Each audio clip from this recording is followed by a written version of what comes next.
And welcome once again to Investor's Edge. I'm Adam Sarhan, in for Gary Kay, who's out today. Today is Friday, October 3rd, 2025, and we have a great show for you tonight.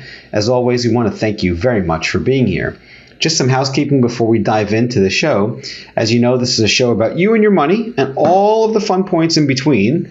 Just as a quick reminder, if you don't get the show in your city, you can go to GaryK.com, listen to it live or archive. You can also rewind, fast forward, pause, all available on any device, for free on GaryK.com. I speak fast. I try to go slow, but there's so much to cover, so little time, so you can pause and rewind and fast forward there, all for free, 24/7 on any device. That's on GaryK.com. You also listen to the show. You can email Gary, ask about his money management services, or get his morning notes sent directly to your inbox for free. You can follow Gary on X, formerly known as Twitter, by just pressing the button or searching up at Gary Kaltbaum on Twitter, or on X, whatever they want to call it these days.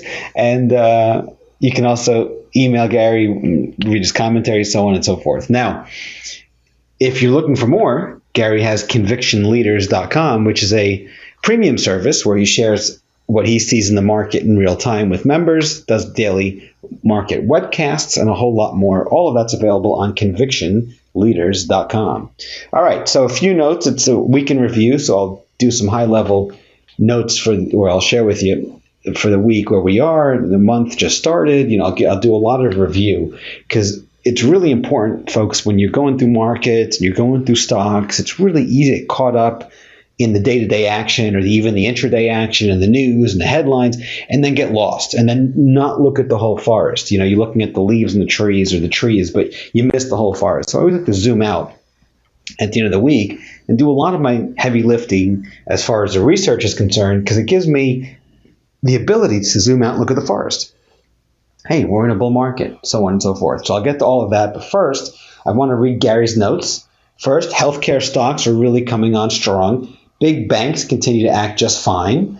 A few important technology names recently got hit today, or just recently, last few days as well.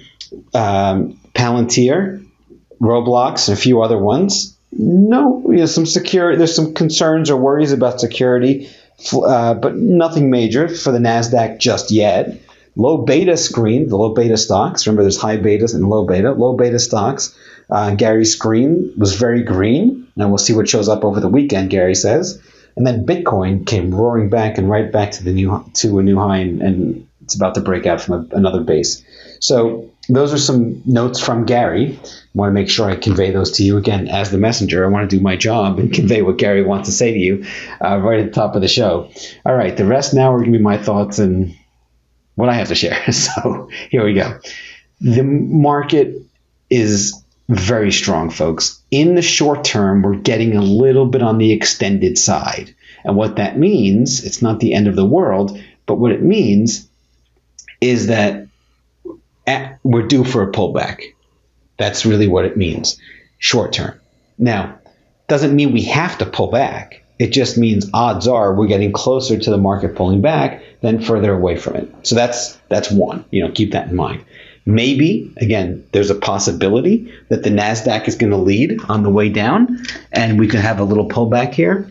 And if we pull back, or when we pull back, rather, if it's not now, it could be soon, watch that 21-day moving average in the NASDAQ and watch the 50-day moving average. Those two areas are important support for the NASDAQ and the S&P, the other indices as well. Also, the small cap Russell 2000 is flirting now with new all-time high territory, which is encouraging. The mid caps, MDY, haven't broken out yet, but still strong. And the Dow broke out, hit a new high, and the S&P's at a new high as well. Again, short term, think of it, the best way is a traffic light. You get a green light, yellow light, red light, right? After every green light, what happens? You get a yellow. After every yellow, you get red, and then it goes back to green again. So the red light is when markets sell off. Green light, when markets go up. Well, we're up now 6 straight months in a row. April, May, June. This is the NASDAQ 100, the QQQ. If you're following at home, you can just look at a monthly chart of the QQQ, and you'll see April, May, right? Up, June, July, August, September, and now October. That's a big run. And on a percent basis, that's a big move from the April low. So we're entering the fourth quarter. What happens at the beginning of every quarter? Right around the corner, earnings season. But the government shut down, so it doesn't impact corporate earnings. But the economic data that we get from the government, today we're supposed to get the jobs report, is not coming out. It's delayed until the government reopens. Now, that reopening could happen at any time. It's just a funding situation where both sides of the aisle, put their foot down. They're like, oh, we want this. Oh, no, we don't want that. Let's cut this. Let's cut that. Okay, ran out of money, can't pay. And then boom, boom. We've seen this story before lots of times. And every time government reopens, every time stocks rally, go right back up again over a long enough period of time. So this time around, the market didn't even sell off. Yeah, the market's like, we've seen this movie before. Spoke about that yesterday. Want to cover it again now. So the news is important. Oh my God, the government shut down. How's the market not going down big, right? Well, because we've seen this before. There's a thing going around saying Uptober instead of October. The market's up this month, so it's Uptober. We'll see what happens 3 days into the month. Easily this market could end down for the month. We're very extended and we're due to pull back. But if we don't pull back and instead we continue to rally, or we have a small pullback into the 21-day or a small pullback into the 50-day, and then we keep going, we're really set up for a very strong fourth quarter and beyond. When you get into these phases, folks, where you get these big breakouts from a long sideways consolidation, back earlier this year, we retested the old chart highs from 2021 and 2022, depending on the index you look at, and we found support there. So a classic case of resistance becoming support, and then boom, the market took off. That paves the way for higher prices. And then what happens? We broke out a few months ago in the major indices, the S&P, you can look at the SPY, the QQQ, and then boom, now we're at all-time highs. Government shuts down, markets doesn't care. Markets at all-time highs. When the market's able to shrug off, literally just dismiss just about all the negative news that's thrown at it, that tells us a lot. Why? Because it's not the news that matters, as Gary's told you many times, it's the reaction to the news. And for me, that's front and center. I want to understand my behavior and the market's behavior with certain events occurring, whether that's the market going up, the market's going down, this, that, and the other thing, whatever the case may be. It's really important for me to understand, okay, understand the probabilities. In the short term, we're extended. In the short term, we can easily pull back. In the short term, the NASDAQ 100 is the leading index. Well, okay, what does that mean for me? I'm going to watch it. Because if that's going to start pulling back, what's going to happen to the rest of the market? There's a high likelihood the rest of the market pulls back. It doesn't have to, but we've seen this over and over and over again. Follow the leaders, right? Watch those leading stocks because they're clues. Reddit started RDDT as a ticker. If you're following at home, talking about some of these stocks reversing or just rolling over. When leaders start rolling over, I'm paying attention. Reddit RDDT had a big base breakout. 230 was the old high from February. You broke out after earnings. Earnings came out in August, rallied, hit 282. And then a few days ago, about a week and a half ago or so, I guess let's go 2 weeks ago, mid-September-ish to late September, it starts selling off. Breaks a 21-day on the 23rd of September, and then it breaks a 50-day moving average 2 days ago on the 1st of October. And now it's quote-unquote living below the 50. Well, all right, and it broke below that 230 level. It's at 20, just above 200 right now. So it's that big base breakout got negated. Oh, okay, not the end of the world. It could still find support and rally here below the 50. It's now below it, so we want to see it get back above it. But that was the first stock which caught my attention. I'm like, oh, we might have a little pullback unfolding. Doesn't have to happen, but there's a chance that we're going to get a little pullback. All right. Then what happens a few days later? Palantir, PLTR. That's today. Boom. Down. Pretty strong sell-off. And it kind of broke out yesterday too, a little bit. PLTR. All right. pulling into the 21-day, pulling into that 50-day. Not the end of the world just yet, but again, it's about stacking the odds of success in our favor and understanding, oh, okay, things don't just go straight up. Meta, META, another leading stock, was at 479 in April, rallied all the way up to 796 in August, has been moving sideways since, and now it broke the 50-day moving average right when Reddit broke it, and now it's below the 50. Again, just stacking, putting these pieces together, connecting dots.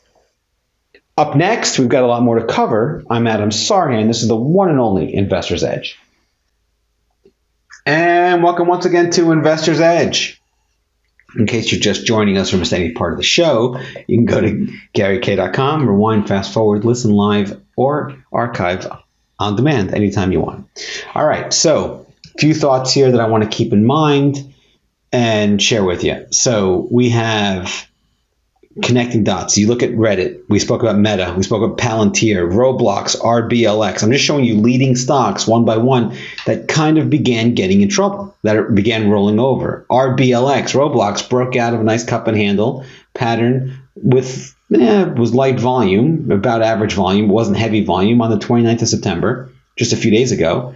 The next day on the 30th rolls over, negates the breakout. And then the first falls to the 21-day, sits on the 21-day. The second, which was yesterday, broke below the 21-day, closed below it. Today gaps down below the 50. Just another one. Again, not the end of the world just yet. When you put that, superimpose it, there's a big word, you superimpose it on top of the NASDAQ being extended, yeah, we can easily pull back here. And it'd be perfectly fine. And normal, right? It's not the end of the world. So not all, just because a stock pulls back means, oh my gosh, it's over. No, it's perfectly normal to see stocks pull back, and it's perfectly normal to see stocks rally and then, so on and so forth. But when you start seeing lots of these, and especially big ones that are important, that are leaders, do that with the market extended, increases the probability of the market pulling back. COUR, Coursera, another one, had a huge gap up in July on earnings, moved sideways since, broke the 50 2 days ago on the 1st, and now you're testing support. And another one that just not good action, right? Roblox spoke about that. A few other ones. What else can I share with you? Las Vegas Sands, LVS, was at $30 in April. Now it jumped up to 58, so pretty much doubled. And then today breaks a 50 on heavy volume. Not a good sign. Not the end of the world, but not a good sign. JBL, another one breaks a 50 today on just about on volume. Win didn't break the 50, but broke the 21-day. Not the end of the world. Win still looks fine. WYNN. Let's see what else do I want to show you. PGY is another one that went from 44 to 29, broke the 50. Let's see here. What else? That's really it as far as the big ones. There's a few other ones that if you want to go through and look at the individual ones, let's look at Amazon, AMZN, for example, some of these big tech stocks. It's below the 50 also. It broke the 50 on the 23rd. So again, I'm not sitting here saying, oh, we've got to go lower. No, not by any way, shape, or form. All I'm just saying is near term, I wouldn't be surprised at all to see a pullback. And there'd be nothing wrong, by the way, with a pullback for the NASDAQ into the 21-day or into the 50-day. So we're in a situation where the environment is strong, but we're due for a pullback. Really, it's just that simple. And when you look at these leaders or these big tech stocks or these, look for areas, for groups. Look for clues. Success leaves clues, right? Look for clues. What's happening? And then you put them together. Oh, okay. With the market being extended, okay. I wouldn't be surprised at all to see a deeper pullback, or at least a 21-day check or the 50-day check. And that's it. Nothing more, nothing less. I'm not saying the crash, none of that stuff. No. Just, hey, we're due for a pullback. So if and when that pullback happens, we're not caught off guard. We're not surprised, so on and so forth. Now, on the other side, we've got lots of really good-looking setups. We've got lots of really good-looking stocks. We've got lots of breakouts. Apple, AAPL, it's sitting right below resistance. 260 was a chart high from December of last year. It's been moving sideways, building almost a 10, 11-month base. And it's right near 260. A breakout above that would be really bullish. And Apple is a big component of the major indices, right? Okay, great. Let's see what other setups can I give you here that jump out at me and look good. Well, I can just go through the list here. Let me go through it. All right. And breakouts too, by the way. Shopify, SHOP. This is a leading stock. It's a tech stock. They make online stores. Guess what it did today? Broke out on volume. Had a big gap up when it reported earnings back in August. Moved sideways since. Very nice breakout today, SHOP. And again, these are not buy recommendations. I'm just showing you. I'm showing you what I'm seeing, right? And helping you understand the logic behind the thought process. So you can see this and you can connect those dots and hopefully to empower you to make great decisions. Shopify. Great, that breaks out today. All right, what else is happening? What else is breaking out? Gary spoke about those healthcare stocks coming up strong. Let's look at medical product stocks. MDT, another Medtronic, another breakout today. Medtronic. Okay, we had Trump with Pfizer. Their deal, PFE, was a ticker there. A few days ago, what happens? Pfizer explodes higher on volume. Average volume in Pfizer is about 49 million shares. On the 30th, it shoots up on 165 million shares. I'm rounding. That's a lot. And again, it's not Mary Knuckle Bob doing that buying. That's the big institutions. And it continues to rally. Extended in the short term, Pfizer, but still big move nonetheless, right? Few more breakouts and setups. I'll just go through them for you. Let's see what other areas. Plug, PLUG. This is a fuel cell stock, right? Okay, big, huge move today, up 33% or 35%, whatever it is, up over 30%. Big move, or up over 20, double digits, let's put it that way. I don't have the exact number in front of me, but it's up big today, right? On volume. Average volume is 74 million. What happens here? You've got a few hundred million shares, right? That's a lot, over 400 million shares. That's a lot. Big institutions buying, right? FCEL, another fuel cell company. The name here is Fuel Cell Energy, FCEL. Big move today on volume, and it's been going up for the last few weeks. And again, I'm not going out there blindly buying these. I just want to put my finger on the pulse. You might ask, Adam, how do you do this? How do you know? How do you find these things?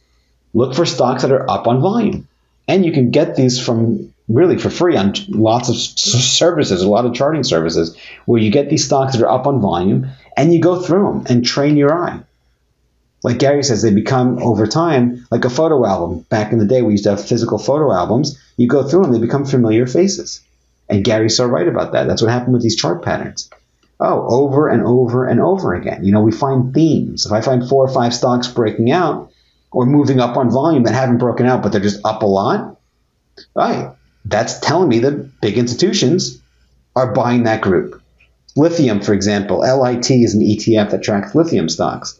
This has had a huge move over the last few months, really since July or August. Now it's been just going straight up. Super extended. I wouldn't buy it up here, but a group I'm watching, right? The GDX, gold stocks, and that's the ETF that tracks gold stocks, and the GLD, gold, both are up huge over the last few months. How'd I find that? Setting up, the gold stocks broke out before gold did. And then all of a sudden, a few weeks later, gold breaks out. Because again, we're looking for clues. It's like a detective. You're connecting dots, patterns. It's all about pattern recognition, folks. Up next, I've got a lot more to cover. I'll talk stocks and sectors and all that fun stuff. I'm Adam Sarhan. This is the one and only Investor's Edge. I want to thank you very much for being here. And welcome once again to Investor's Edge. In case you're just joining us or missed any part of the show, you can go to GaryK.com, rewind, fast forward, listen at your convenience anytime you want, 24/7. All right, so we spoke about a lot so far. We've got the major indices. We've got the government shutdown. We've got the reaction to the news, right? Don't get caught up in the news because it's always, to some extent, the markets climb a wall of worry, doom and gloom. Oh, my God, this time is different. No, it's not. It's the reaction to the news. Really, really important distinction there. If you just follow the news over the years, I don't remember a time where the news is like, hey, everything's hunky-dory. In fact, when they do get there, it's almost time to sell. So it's the market. Pay attention to price. Why? Because that's what shows up on our statement. That's what determines whether or not we make money or not. or lose money. Really, it's just that simple. It's price. Everything else, to me, is second. How do you know if the market's healthy or not? Let's look for breakouts. How do you find those breakouts? You can go to stocks up on volume, or you can scan stocks, or you can do anything you want to find them. The idea is you're doing the work, right? However you want to go about doing that work, it's great. And just because you have lots of breakouts doesn't mean that the market has to go up. It's just indicative, like, oh, okay, we have lots of setups. Oh, that's a quote-unquote positive thing if there's lots of stocks breaking out. Because back in March, when the market was getting crushed, there were not a lot of stocks breaking out. Some days there were no stocks at all breaking out. Some days there were maybe one or two. When the market's really strong, you get 30, 40, 50 stocks. Most of them are subpar breakouts. I'm not buying 30 stocks. No, just need one. I had a conversation with a longtime friend and client of mine. He's been with me since 2004. So you can do the math there. It's been a very good run. And he called me up today to thank me because he was finally able. I mean, over the years, we've worked in different capacities. First started off, I was managing money for him. Then he took it over and I did some coaching with him and, blah, blah, blah. We've had multi-decades now. But he's at the point now where he's able to understand how this business works from a mental standpoint, the psychological analysis, right? Understands. He called me and thanked me. Hey, Adam, I want to thank you for keeping me straight because lots of times, you want to give up. It gets difficult, just like anything that's worth doing. Usually it's not easy. If it was really easy, everybody would do it. There's no alpha. There's no ability to outperform. It's just, oh, okay, everyone's doing it. I'm just doing it too. Okay, great. To be excellent at something, to master something, it requires going above and beyond the extra mile. In anything. In the market, in basketball, baseball, football, soccer, hockey, it doesn't matter. It's the tenacity, the drive, the dedication to win. I was speaking at a conference just recently, and there were people from all over the world there. And one of the guys in the audience was from overseas and didn't speak English that well. I go, listen, he asked me the question. I didn't understand what he said, so he had to say it again. And I said to him, listen, we were all speaking the same language. The language I speak is winning. I just want to win. Do the right thing. I want to help people, acts of service, be in service and help others. I told Ken today, the guy who called me, I said, you made my day. You made my weekend. Absolutely made my weekend. Why? Because it was really nice of him to do that. And this is not a business when people call up and say thank you often. It's a nice thing to do. Do it often. The more you say thank you, the better. Please and thank you, right? Even for grown-ups and adults, it goes a long way. So him thanking me, I said, yeah, it's my pleasure. Okay, great. But you're doing the work. I thanked him in return, and it was a very good conversation. And a lot of the patterns that were holding him back, I saw it clearly because I'm not in that situation. Just like a coach. Every great athlete has a coach that I know of. Why? Because there's something called a personal blind spot bias. You can't see yourself objectively, but if somebody outside can see you, can coach you, you can get much better results much faster. Right? So I always recommend people to pair up with someone that has like-minded in whatever the endeavor is that they're doing, and they do their best to excel and raise your standards, right? All right, if something's not working, don't keep doing it expecting different results. It's Einstein's definition of insanity. Adjust. Instead of keep going right, hey, let me go up, let me go down, let me go left, let me go up to the right. Adjust until you find something that works for you, especially in the market. And lots of times, my experience has taught me it's not the technique that matters in the market, it's the application of the technique. Meaning, in my book, Psychological Analysis, I say there's an infinite number of ways to make money in this business. Your job is to find one that works for you. Meaning, if someone's a value investor like Warren Buffett, that might work really well for him. It might not work well for me, but it works great for him. Great. I like buying breakouts. That works for me. Okay, great. Both can work. It's not like one's right, one's right, and the other one's wrong, or vice versa. Whatever. No. Both can work. It's a matter of finding what works for you and then staying disciplined and focusing on it. In Wall Street parlance, something called style drift. where someone switches their style. They could be a fundamental trader one day, a technical trader the next day, a swing trader the third day, a growth trader, a GARP trader, growth at a reasonable price the next day, or whatever it is, right? Week after week, month after month, year after year, they keep just switching. Chasing that next, shiny object. And instead, they never really get ahead. It's the temptation of, oh, that could work. Okay, great, let me try it. And let me try it. And it doesn't work, it gets hard. Instead of pushing through that hardness, they just stop and give up and switch to something else. I've done that many times over many things. But how do you master something? So you find something that works for you, and then you push through, and you find those obstacles, and you figure out a way to overcome them. Really, that's it. Again, in just about any endeavor. I have young kids. I teach them how to ride a bike. It's the same thing. You don't just get on a bike and know how to ride it. But if you stay calm, you stay disciplined, and you try it day in, day out, it's going to just click one day. It might take you a month or 2 weeks or a year. It doesn't matter how long it takes, as long as you're safe and you're making progress. That's the key. It's progress. Great. Eventually, you'll get it. Same thing with holding their noses and going under the water. It's the same thing over and over and over again. So with investing and trading, you can be your biggest asset.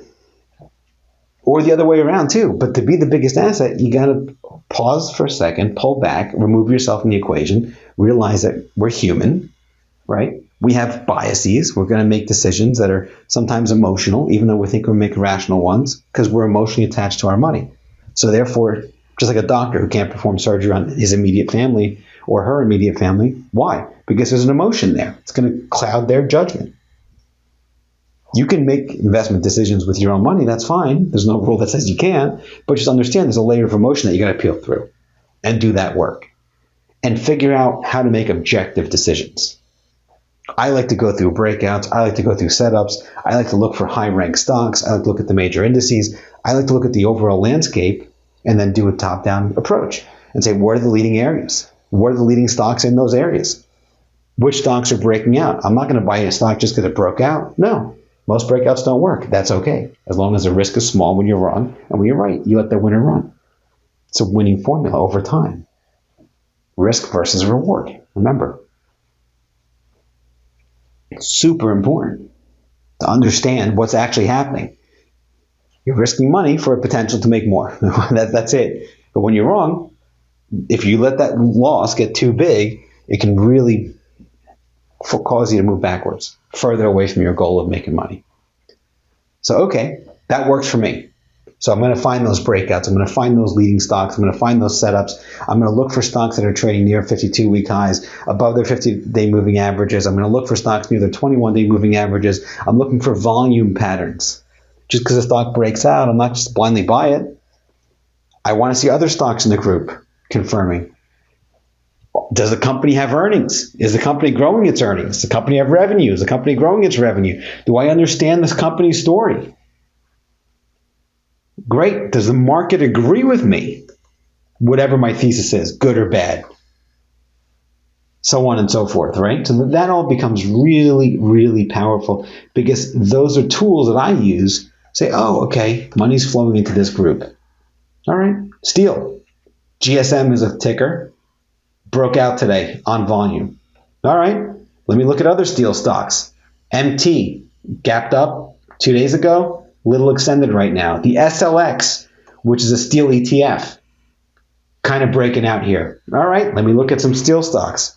So on and so forth. I found that from finding one breakout and looking at other stocks in the group. Again, clues, connecting dots. Over time, it stacks the odds of success in our favor. Up next, I've got a lot more to cover. There's our time. I'm Adam Sarhan. This is the one and only Investor's Edge. And welcome once again to Investor's Edge. I'm Adam Sarhan. In case you're just joining us or missed any part of the show, you can go to GaryK.com, rewind, fast forward, listen at your convenience anytime you want. All right, so a few thoughts here as we keep going here. There's a lot to cover, but in the week in review, it's like, okay, stepping back, markets trading at near all-time highs. We're strong. Had a big run over the last 6 months. It's rare to see the market go up 7 months in a row. It can happen. rare. So, okay, I'm expecting a pullback at some point. We're starting to see leading stocks, like I mentioned earlier, begin to roll over. Meta, Palantir, Roblox, some of the other ones I mentioned, Amazon. I mean, I can go through more and more, but again, it's just making the point, right? So, all right, noted, right? Doesn't mean I have to 100% sell and get out. None of that stuff. Just, okay, I want to pay attention to what's actually happening here. And if it's time for technology stocks to pull back a little bit, sure, great. Anything else going to pick up and lead? Let me find those breakouts. Let me find those movers up on volume. That's, again, putting pieces together. So a few thoughts here. Gary mentioned the low beta stocks are doing well. All right, you can easily see the passing of the guard from one group, like the semiconductor stocks, the SMH has been really strong. It's really extended, likely to pull back at some point. Okay, great. As that pulls back, you can see it pass the baton, so to speak, to another group, like steel stocks or chemicals or these fuel cell stocks or the healthcare stocks that are acting well, biotech stocks. A lot of these areas were dormant over the last few months as the money flowed into AI and tech stocks. Well, if those areas pull back a little bit, what can happen? You can easily pass that baton over to the underperforming areas like that. And what happens? That'd be perfectly normal. The market can really just stay as is or continue to move higher while that passing the baton happens. Why? Because that's what happens in the market. You have lots of sectors, and as long as one sector pauses and a few other sectors show up and start leading, the market, the major indices, can either move sideways, can move a little bit higher here, and you don't really see a big pullback in the major indices. I call this, it's not an official term, it's my term, called the Great Mini Rotation, where the Great Rotation was a term used decades ago where money would flow out of stocks into bonds, vice versa. So in 2004, 5, and 6, I started noticing this phenomenon happening over and over again. It happened again after 2009, after 2008. It was happening started in 9, 10, 11, 12, on and off. And it's happening again now. The Great Mini Rotation is what I call it. Where under the surface, you see one sector lead, like the semiconductors. It has to pause at some point. All sectors pause, and then it passes the baton to another sector. That sector leads, and then that sector has a big run, like healthcare stocks. Okay, great. That pauses. Over the last few months, Bitcoin stocks or crypto stocks, or crypto itself, was pausing, was moving sideways. Okay, then that took off. Now it's breaking out. Okay, great. So as that, gold had a huge move in the beginning of the year, and then it moved sideways for 4 or 5 months, and then it just broke out in September. While that was moving sideways and pausing, the semiconductors were rallying, and then so on. Now gold's taking off, and then so on and so forth. So you could see gold and semiconductor stocks pull back, and then underperforming areas like healthcare or biotech or steel or any of these areas that just haven't participated take off and go. That's what I call the Great Mini Rotation. It doesn't have to happen. It's not a guaranteed lock. It doesn't mean that the market's going to shoot higher, so on and so forth. All it means is that, that's a very big possibility that could happen. All it means is, I want to find the areas that are leading. I'm agnostic. It doesn't matter what part of the market it is or where it is or any of that type of stuff. I just want to find leadership. What areas are leading the market? And I want to be there as they're beginning to start that rally, beginning to emerge. Why? Because for me, that's very, very positive. If that becomes a new sustained uptrend. Nobody knows if that's going to be a new area that leads or how long it leads for, but it has to break out first, right? It has to have that first step where it's, okay, let's see if that works. And if the breakout doesn't work, see you later. Small loss. And if it works, great, you get a bigger win. It's a rule of nature, right? I spoke about this before. You have apple trees, right? You have 1,000 seeds come out of that apple tree, and let's say 999 fail, one becomes a new tree. And then another 1,000, 999 fail, one becomes a new tree, so on and so forth. Nature flourishes with that model. Same thing here. Most things don't work, and that's okay. Why? Because you're in a situation where if you stop and pause and you understand how things work, okay, I don't have to have every single trade work, right? It's like the high school boy who wants to kiss all the girls in the proverbial dance. It's not going to happen. But you find one good stock, you find one girl, boom, you get married, you're very happy, extremely happy, and you live a great life. In fact, I would argue a better life, right? Okay, great. No judgment, do whatever you want, but that's, for me, that's works. I'm very satisfied. Actually, beyond satisfied, I'm elated, right? All right, same thing with stocks. One stock can make your year. Two stocks, two good trends. You don't need to catch every single leading stock. Early on, when I didn't understand that phenomenon in the market or in life, I used to get frustrated. Like, I can't believe the stock broke out without me. I saw it, I was watching it, and then I would beat myself up. There's no ROI in beating myself up. So I stopped doing it. Real simple. Stopped. No thanks. In fact, encouraging. Switch it from a negative to a positive. Remember, success is a decision. Happiness is a decision. The best is yet to come. It's just the reality of the life we live in. Right? So adjusting that mindset is critical. Really, really critical. Because yes, I'm going to miss stocks, and that's okay. I'm not going to catch every single breakout. That's okay. I'm not going to catch every single monster. That's okay. I don't need to. 1 or 2, 3 or 4 good trades over the course of a year could manage well, could lead to phenomenal results, especially when that's compounded over time. And all the small trades that didn't work, as long as those losses are small, all right, no problem. No harm, no foul. Because those big winners clean up the rest and then some. Law of nature. And it applies to our business and investing, and it applies to lots of other areas too. Just about any performance-based business. You're in baseball, for example. You swing the bat, you strike out, you get 1 out. You hit, you possibly can have 4 runs if you get a grand slam. Asymmetric risk to return, right? Just how it works.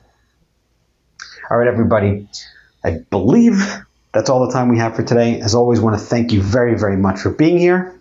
I'm Adam Sarhan. This is the one and only Investor's Edge.